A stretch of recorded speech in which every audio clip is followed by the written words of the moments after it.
Mr. Monkey Business and I are back for another story.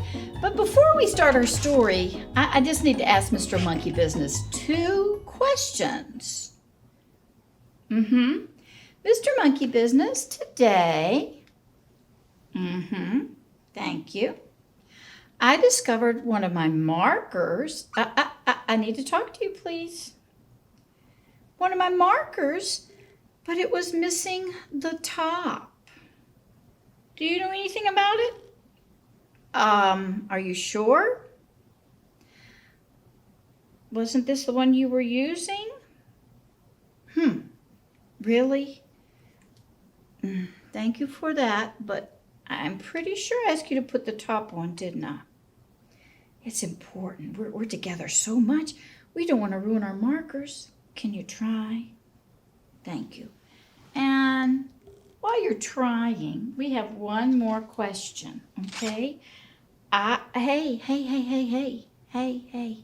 You're not in trouble, but I found some sharp scissors where you were cutting.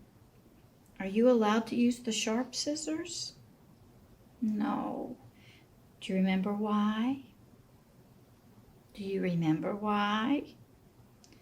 They could hurt you. Yeah, they could. So will you use your scissors? Yeah. Oh, it's all right. It's all right.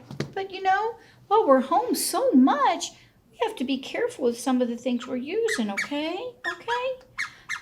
I do love you. I do love you. I love you. But I also need you to be a good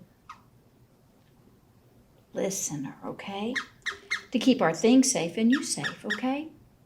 Thank you. That's a good idea. And you know what? Today, I have a story about someone, well, who had a couple of little listening problems too. And we're going to find out what she was feeling, okay? All right, let's read it. This is called, Does Anybody Love Me? Does anybody love you? I love you. I do love you. Thank you. Thank you. I love you. And I bet a lot of people love her too. Shall we read this book together? You want to read it? Okay, let's find out, okay? Does Anybody Love Me? By Jillian Lobel. Does anybody love me? I bet a lot of people do. Charlie was making chocolate pudding. She put some dark, crumbly earth into the mixing bowl. So she's just pretending, isn't she? She added a handful of pebbles for raisins and a sprinkling of sand for sugar. Then she went to the kitchen, turned on the cold water, and watched her pudding go soft and squidgy. She gave it a really good stir. Chocolate pudding flew all around the kitchen. It really was mud, wasn't it? Oh, Charlie, what a mess! Dad looked really cross. That was a silly thing to do. I'm making chocolate pudding for Grandpa. Charlie felt hurt. You're making a mess, grumbled Dad. Charlie stomped upstairs. She wouldn't give Dad any of her pudding. She decided to play boats in the bathroom. She filled the wash bowl full of water and sailed the bath time boats around their little lake. Now there's a big storm coming. She stirred the water hard. Little waves splashed over the soap. Crash! She smacked the water hard for thunder. The waves rolled over the wash bowl and poured onto the floor. Oh, Charlie! Mom stuck her head around the door. You've soaked the floor. And look at your socks. Not like my sensible girl at all. Nobody in this house loves me, cried Charlie. She ran into her bedroom and threw herself on the bed. I'll run away, she said crossly. Then they'll be sorry. She took a little suitcase from under her bed. She put in a sweatshirt and a woolly hat. Then she picked up Panda and tucked him under her arm. We're going somewhere nice, she told him, where there's no cross people. Cross means, in this story, somebody's not very happy with her. Charlie went into the kitchen. She took some cookies from the jar and a carton of juice from the fridge. She squashed them into her suitcase. Then she went out the front door. She sat down on the front step. Where should she go? I know. I'll run away to the jungle. They'll never find me there. She went around to the back of the house. At the bottom of the garden there was a dark tangle of laurel bushes. She had to crawl through a little tunnel to reach the secret hiding place. The laurel leaves smelled sharp and sweet. Silver cobwebs stuck to her hair and pinged her nose softly. Then she was there, at her favorite place. You couldn't see the house at all.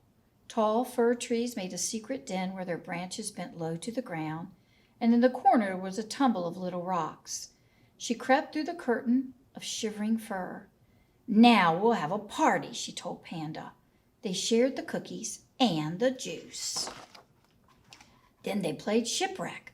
Charlie was the captain and Panda was the ship's monkey. Charlie splashed through the green waves, holding Panda safely out of the water until she reached a desert island.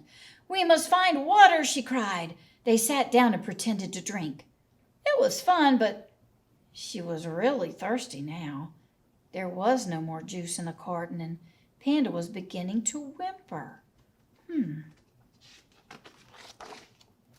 Suddenly, a drop of water landed on her hand. It's raining, shouted Charlie. We're saved, Panda! She stuck out her tongue to catch the drops. The rain was warm and sweet, but not enough. It got very dark under the fir trees. Charlie shivered. Don't worry, Panda, she said. I'll look after you. Rain trickled down the back of her neck, and her skin went cold and bumpy. She probably got chill bumps on her, don't you think? Suddenly there was a flash of lightning. Charlie grabbed Panda and held him tight. I want to go home, shouted Panda. We can't, said Charlie. Nobody loves us anymore. In the bushes, something crackled. The noise got closer. Twigs snapped, and Charlie could hear breathing. Oh my goodness, what could it be? Then a head stuck through the secret passage. It was Grandpa's. Oh, Charlie, he panted. I'm so glad I found you. I'm lost in the jungle, and I don't know how to find my way home. Don't worry, Grandpa, Charlie hugged him tightly. I'll save you. Just follow me. What a nice grandpa she has. She and Panda took Grandpa all the way home. Oh, thank goodness you found Grandpa, said Mom, giving her a hug. That's my brave girl. Then Charlie led Grandpa into the warm kitchen and gave him a lovely big helping of chocolate pudding. And that is the end. So, Mr. Monkey Business, what did you think about that book? You liked it? I did too. I thought it was a great book. And you know what? It made me realize that maybe I should not have fussed about the marker. Maybe I should have been there with you. We could have put the top one together. And it made me realize that maybe I shouldn't be so careless with my scissors. I should put them up so that you don't get them and you only have your scissors. So I'm sorry. We're spending a lot of time together and we're just going to have to take care of each other, aren't we? We are. And we hope everybody at home remembers that there's lots of people that love them at home and everybody here loves them too, right? Okay, tell everybody bye. Bye.